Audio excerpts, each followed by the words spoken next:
I'm a bit late because I just saw the update for the August content update here, which is going to be actually quite nice for Pokemon Go, so definitely stay tuned for this video. A lot of cool things are coming to Pokemon Go. Here we're gonna see already the raid Pokemon that are coming up. We're going to have the Moltres, which I don't think has been in raids for longer, Thundurus, and the Xerneas. Xerneas very good for PvP for the Master League if you have not had this Pokemon yet. This is just the headline for it, but honestly, like the next update, I'm kinda actually really excited about. We're gonna see here also why. First up, here we're going to have the 5-star raids, we're going to have Xerneas, we're going to have the Thundurus, we're going to have the Moltres, we're going to have the Mega raids of Mega Aerodactyl, which is tying into an event where we're going to talk about a bit as well here today. But also we're going to have Mega Salamence coming back and Mega Kangaskhan also. Mega Kangaskhan is going to be an option for you to get the normal Kangaskhan, which is usually a regional Pokemon and also has a higher shiny chance if you're going to do the raids, so that's kinda a cool thing for you as well. But yeah, let's move on to more the interesting things. And here, kinda, I want to see your thoughts in the comment section. Feel free to share what you think is going to happen next, because Adventure Week usually is going to be focused around fossil Pokemon. There's one thing though, fossil Pokemon right now, all of them are going to be available and in shiniest form, other than Generation 8 here. And so it could be very, very likely that we're going to get the Generation 8 fossils, which are kind of funny ones, honestly. In Pokemon Go, we have to see how they're going to make it though, if this is going to happen. I feel like if those Pokemon would be coming into Pokemon Go, we would have most likely seen a little bit more of a change in the code so far already, because the event is going to start in a week. But it would be very cool to see those Pokemon in Pokemon Go, in PvP. They are all very, very good. We can talk a bit about them right now as well. But yeah, those are the Pokemon that are currently fossils in Pokemon. And all of the other ones are already in Shiny and already released, of course, as well in Pokemon Go. So those are the only new fossil Pokemon that they could release here in terms of content. And as the Adventure Week is always around fossils, this would be kind of an interesting one here for sure. Dracoish going to be here, the Water and Dragon type Pokemon. Very good in the main series games as well, because of a signature move that we might see as well for this Pokemon. Arcturus is going to be a Water and Ice type. Having Powder Snow Avalanche and Ancient Power gives it actually a great moveset, and also it's kind of decent bulk here as well, which is kind of cool. Again, of course, you're going to have some other Water and Ice type Pokemon like Lapras and Dugong already in the game, also like Walrein. But Powder Snow Avalanche is great, honestly, like it's a very, very solid combination. Otherwise, Brine and Ancient Power are a little bit awkward to be fair, but still interesting Pokemon. Might again get also a signature move, which all of those Pokemon actually have here in theory.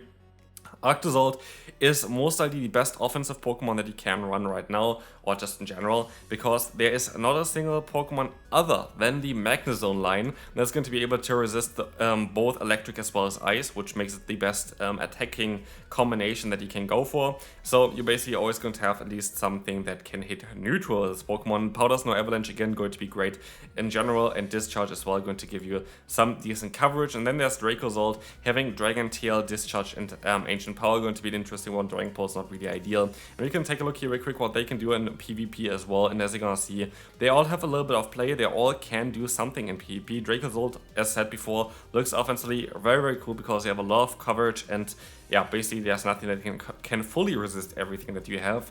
Dracovish definitely going to be very good against the signature move Fisher's Rant as well, but like all of them going to be interesting for PvP, which is, if you take a look at the fossils, only really the case for the Bastiodon, I guess, and sometimes the Credilli. So kind of cool for them for sure. We don't know, of course, if this is actually going to be happening, but a lot of times Adventure Week is around those fossil type Pokemon.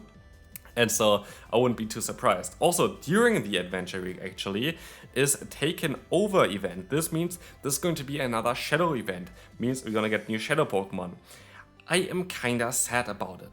Why am I kinda sad about it? Because it is before the World Championship. So the likelihood of them releasing good Shadow Pokemon that are actually impactful for PvP is slim. They might actually release some Pokemon that are cool for PvE though, which might be kinda cool, but in general, it's cool to have a Shadow event again. There are a lot of Shadow Pokemon that I kind of want to TM away the moves off, so that's going to be cool.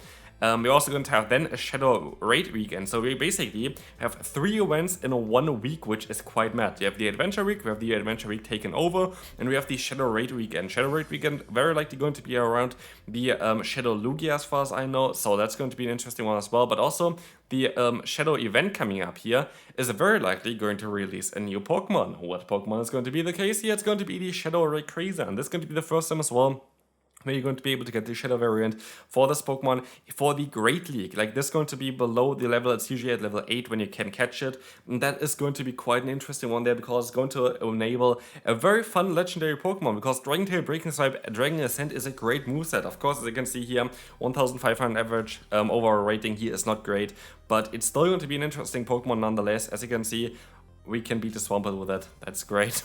Honestly, it's not really great for the Great League, but it is going to be interesting for other leagues maybe. Let's take a look at the 2 shields real quick, because it's going to be the best way of playing this one. Actually, you can beat quite a lot of Pokemon with it then. But Ultra League, actually saw some play before Breaking Strike got nerfed in the Ultra League, which is kind of hilarious. Going to be the normal variant, a bit better than the Shadow variant. But now we're going to take a look at the Master League. And actually Shadow can do quite some nice things here. What we're going to see is that Dragonite and stuff like this going to be low flipped. And we even have a little bit of a better graphic here in terms of the Matrix. And we see a lot of more matchups they're going to be able to win now, like the Downwings Necrozma, which is kind of hilarious as well. So like that's going to be kind of a good one to have. Rayquaza, even against Solgaleo, you have a little bit more play. As you can see, the Shadow variant is preferred in the Open Master League, at least. Yeah, actually in every kind of scenario right now, the Shadow variant is going to be way better for you, even in the Zero Shield scenario. So if you get a very good Shadow variant of that Rayquaza, it might be worth investing for the Master League, but also of course for raids. Anyway, this is going to be quite a nice busy first 2 weeks of August, and then we're going to have the World Championship event, which usually features a lot of the top tier Pokemon for Go Battle League. So if you want to start into Go Battle League, this is the event you want to go for. And the August Community Day Classic, which I think has not been leaked yet, but it is during the same time. So like this, basically during the finals, I think we're going to have the Community Day Classic. So that's going to be quite an interesting one there. And then Triumph Together might come up like directly afterwards that. And I don't know if it's going to be tied towards the Go Battle League as well or not, but I'm not too sure about it. Like, let me know in the comment section what you think could this be here. I have no idea really. I think there's like a Triumph Pokemon, which I think is Victini, if I'm not wrong.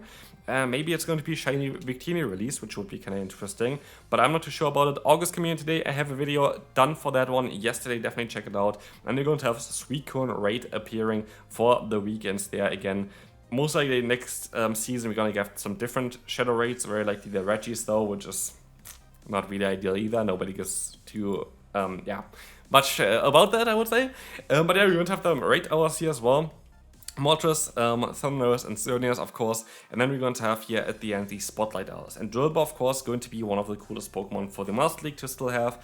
Lilyp is going to be quite interesting. Mankey going to be very good for the for the Annihilate. There was actually recently just a Mankey Spotlight Hour as well, so I'm kind of confused about this one here. And then we're going to have some Evolution Candies here as well, Evolution XP there with the Magnemite. Magnemite also a cool Pokemon to have, very cool for especially the Master League Premier Cup. But yeah, also, of course, the Shadow variant for the Great League and Ultra League, but those are going to be basically events for the upcoming month. And honestly, I'm kind of excited, especially for the Shadow event. I just love Shadow events. I most likely going to finally have a little bit more time to play Shadow events. Usually I always have university, and so I can't wait to play the Shadow event. Can't wait to make some cool content for you guys. So if you enjoyed this video, feel free to leave a like, subscribe if you have not already, and I'll see you then. Bye bye.